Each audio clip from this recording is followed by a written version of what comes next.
Mitología griega. La mitología griega es muy variada y extensa, pero a su vez es una de las más interesantes que existe.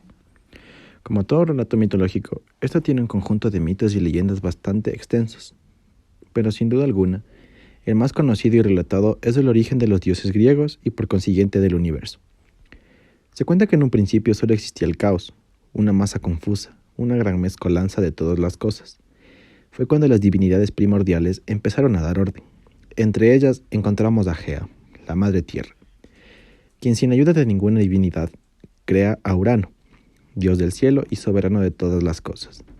Junto con Gea, tuvieron varios hijos, los cuales llegaban a ser muy poderosos, entre los que se encontraba a los titanes, cíclopes y hecatónquiros. Al ver el poder que estos podían llegar a tener, Urano los contuvo dentro del vientre de Gea, pero ella no era capaz de mantener el poder de todos ellos dentro de sí. Es así que, tras años de sufrimientos, Gea decide liberar a su hijo más joven, que además resultó ser el más ambicioso. Con el fin de acabar con Urano, Gea le dio una hoz de diamante para que lo asesinara. Cuando llegó donde su padre, de un solo golpe en los testículos lo asesinó.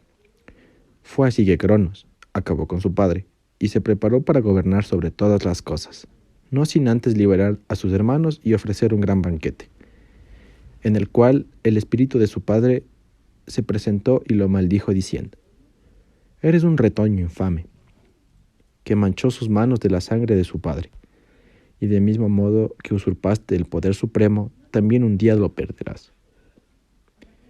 Es a partir de aquí que la etapa más importante del hombre, pues había abundancia y no se debía trabajar. Ya con el poder, Cronos temía que la profecía de su padre se haga realidad, y en medio de su paranoia comenzó a devorar a todos sus hijos. Tan pronto nacían, Rea, hermana y esposa de Cronos, se cansó de todo esto, por lo que en su último parto decidió bajar a la tierra y tener ahí a Zeus, su último hijo, dejando que lo críen las ninfas, mientras que su madre era quien le daba a Cronos piedras envueltas en una manta, simulando que se trataba de su hijo, las cuales terminaba comiéndolos sin que él sospeche de que se trata de un engaño. Mientras tanto en la tierra Zeus ya alcanzó la edad adulta, momento en el que le cuentan su pasado y el destino trágico que sufrieron sus hermanos, y con la ayuda del titán del océano, Zeus decide darle una pésima a su padre para que regurgite a sus hermanos, Hestia, Deméter, Hera, Hades y Poseidón, y ya con sus hermanos decide arrebatarles el poder a Cronos, dando así origen a la titanomaquia, la guerra de dioses y titanes. Los dioses tenían su cuarto en el monte del Olimpo, por lo que eran conocidos como dioses olímpicos. Del lado de los titanes estaba Atlas, general del ejército de titanes. Era un gran ejército, por lo que Zeus decide ir al Tártaro y liberar a los cíclopes y hecatónquiros, y así inició una guerra que duró 10 años. Mucho después de la mitología, hubo personas las cuales trataron de darle una razón un poco más coherente a las cosas que pasaban en la naturaleza. Todo era en base a la razón, principio universal conocido como argia, fuente, inicio, principio. Uno de los primeros fue Tales de Miletos. Él había dicho que el elemento primordial es el agua. Era muy bueno en matemáticas. Entre sus logros está el cálculo del tamaño de las pirámides egipcias en base a la altura de su sombra y la altura de un bastón.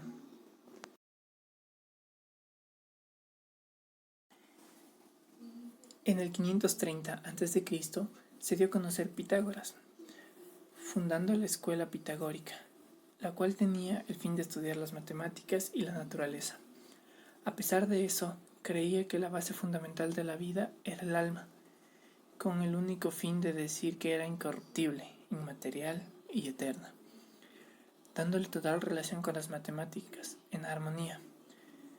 Esto lo comprobó con el triángulo de Pitágoras, muy famoso.